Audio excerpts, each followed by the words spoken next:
Welcome to the 40 Finance channel. Today we're going to be looking at AMD stock, and this is one here today that actually dipped under $100 for a little bit.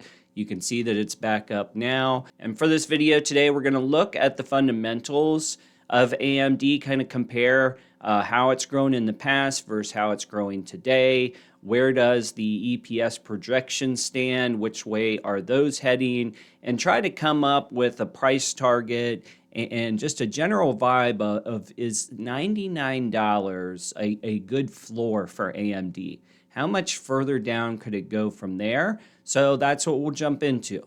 And of course, we'll be using SeekingAlpha Premium today for all of our data points and analysis. If you're interested in learning more about this stock research platform that I use all the time here on my channel, take a look in the description for a special link that gets you $30 off your first year. All right, and a quick summary from a bear perspective, if you will, since we're talking about price floors today. I'm just going to highlight this bearish article that was recently published on SeekingAlpha and just the bullet points here. AMD's recent earnings and future guidance indicate a sell rating due to insufficient profit growth and increased competition, particularly in the data center segment. Despite respectable Q4 performance, AMD's projected revenue decline and flat gross margins for Q1 of 25 suggest challenges in justifying its high valuation. The company's P/E ratio of nearly 30x requires substantial profit growth, which seems unlikely given the competitive pressures and slowing growth in key segments. Okay, now one of the things I like to look at anytime you see a drop-off like you've seen with AMD is kind of the pace of growth. AMD is a growth company. They are growing. So there was sentiment in that last article that referred to the Q1 projections, but from a year-over-year standpoint, this company is projected to grow. But the difference, of course, is going to be the pace of growth, what they've done in the past versus what they're projected to do in the future. And you can see that highlighted right here. So revenue growth forward. So looking ahead, as I always do on this channel, 19% growth relative to the sector. That gets an A- from SeekingAlpha's quant score. Now, 19% growth is great, right? You're talking double digits. Heck, you're basically at 20% there. But if we look at the 5-year average for AMD, the 5-year average has been about 25%. So the growth pace compared to the last 5 years is actually down 24%. Then if we talk about earnings growth, we got to look at it basically in non-GAAP numbers from AMD, and you've got a 33% EPS diluted growth looking ahead, so that's a projection. That's an A+, an A compared to the sector average from SeekingAlpha's quant score. But again, if we go over to the 5-year, they have previously averaged growth of 39%. So that's a 14 or 15% drop off. Now, of course, we all know that the bigger a company gets, the harder it is to grow at a steady pace. But that's when you start to get into the P multiple, right? When the pace of growth goes down, the multiple typically also goes down. But as companies mature, sometimes that EPS line, or typically that EPS line and revenue lines, they continue to go up. Now, on the sheer momentum for this stock, it's pretty much as bad as it could be, in the sense that the 50-day is well under the 200-day. 200-day clocks in at 144 right now, and the 50-day is at 118. So not a lot of positivity from a price standpoint. And then flipping over here to the EPS revision trend, you see a lot of that similar momentum of down.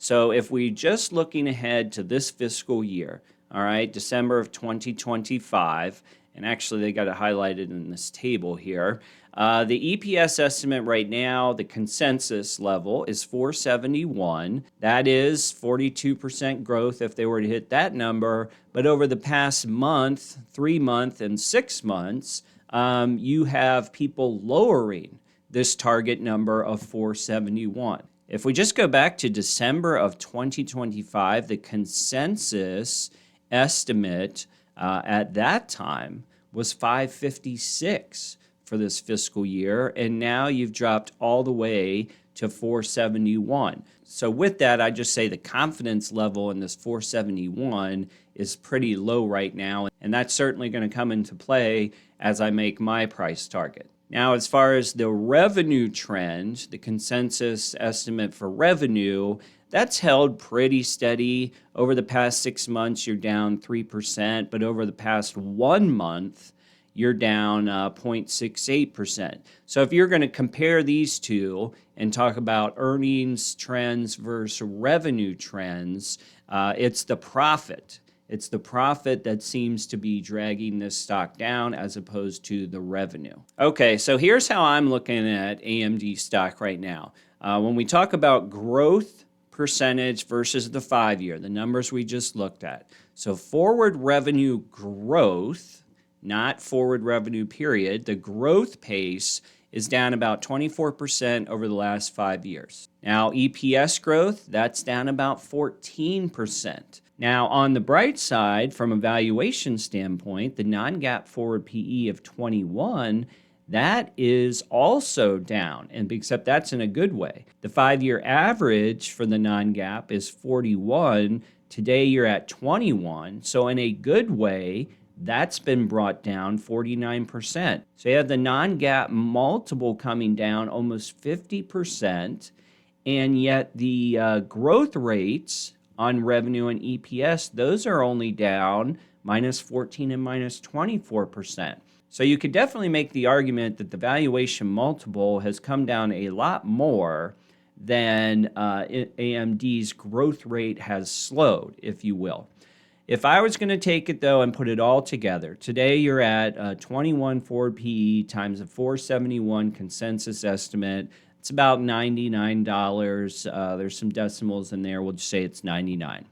I personally think the forward PE would be very fair, still around 24. The problem is that EPS line is just trending the wrong way. And for me, since we have to project ahead for the entire fiscal year, I'm going to ride the downtrend and say they land about 465. But if the forward PE goes up just 3 clicks, you still have a price of $111, and that's for underperformance on this EPS line. So rolling all that together, the information that we know, let's answer the question, is $99 the floor for AMD? And that, of course, is difficult to say, particularly in a market that's taken its lumps lately. But at least in my analysis, it does feel like $99, let's just say it could go down a tick lower to $90 or something like that. It feels like a very, very fair price for a long-term investor. The catch for everyone here, though, is can you stomach that momentum? Because the momentum is just awful right now. And a real easy way to get around that momentum trend is, of course, not to buy your entire lot at one time. So if your goal is to get to 100 or 500 shares of AMD, whatever your target is, there's probably an opportunity, given the momentum right now, to just pepper in your buys and maybe build that position more slowly until the next earnings announcement. And I think that next earnings, which probably is not going to be for a while, let me take a look. The next projected earnings is $4.29. And with that being so far away, it's probably not a terrible idea to keep plenty of cash on hand if you see this one going down further and further. But at the end of the day, you've got a stock with a non-GAAP forward PE that's way under 30. If this stock does go to, say, $90, you could very well be under 20 on that forward PE, and that just really seems like an opportunity given how well AMD has done in the past. All right, guys, let me know what you think of AMD stock. Is $99 the floor? What do you say, yes or no on the $99? Don't forget to check out that Seeking Alpha special offer before you go. I hope everybody's doing well. We'll see you on the next video.